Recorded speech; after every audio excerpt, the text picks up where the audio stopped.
We are here to get Biafra, yes. But I don't want Biafra of idiots.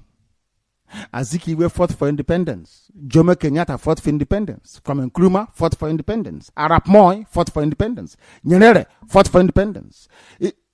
Even right now, remember, I don't want to talk about Eduardo dos Santos of Angola. That's different. I want to talk about Nelson Mandela. He fought for independence. Are you telling me that South Africa you have today was what Mandela fought for? Are you telling me that Mandela died, that black people will be hunting down other black people to kill? The answer is no. Why is that happening? Because the principal critical work that should have been done with the freedom fighting was not done. And what is that? Education. It's a secret. I've given it away now. You know, before we arrived at fighting for our freedom this way, I looked at the history of Africa. I looked at the history of every black freedom fighter, genuine Oklahoma Gogo. I looked at the history of their countries and respective territories and what happened when they got what they were looking for. Invariably, you'll be shocked. None of them made any progress.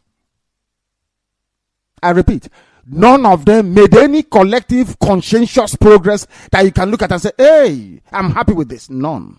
Why?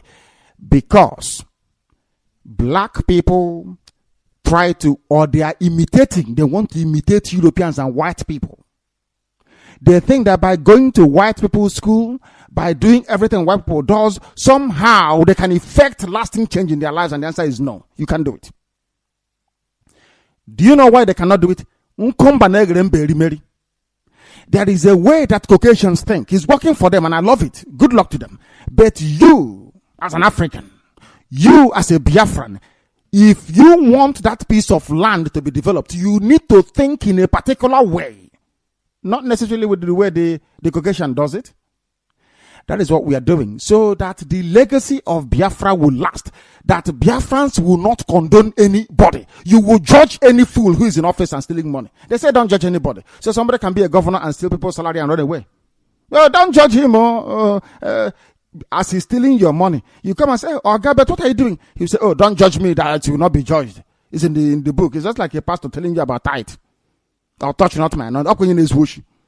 You are a criminal fake pastor. They are coming to arrest you. You say, oh, touch not my anointing. We want Biafra to be different. That is why we educate you. We impart knowledge the way we do. So you'll be able to hold your public officers to account. Nobody can come and bring any wishy-washy, superstitious mumbo-jumbo. Tell you, oh, don't touch this. Nonsense. Everything is questionable. Everything I say. Question everything. That is how you keep your public servants on their toes all the time. To do what you want. After all, the country belongs to you. It doesn't belong to them. Power belongs to the people, and in this Biafra we are building genuinely, power will belong to the people. How do you make them hold on to that power and discharge your responsibilities? By educating them, and that's what we're doing now. So sometimes it appears as if we are digressing. Oh, we are going towards religion. It is for a purpose. We know what we are doing. It is for a purpose. Or else you end up dumb. You won't know what they're doing. We don't want that rubbish. That is why we do things the way we do. After all, the basis of your ignorance as a black person is religion. Religion is why black Africans are dumb.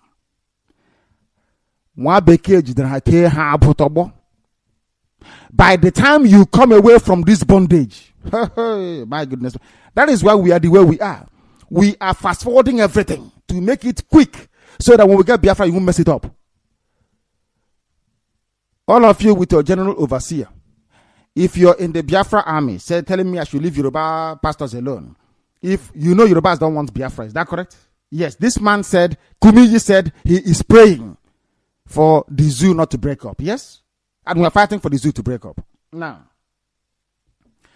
if this pastor of yours, because as you're going now, you give your mom your phone number or your dad.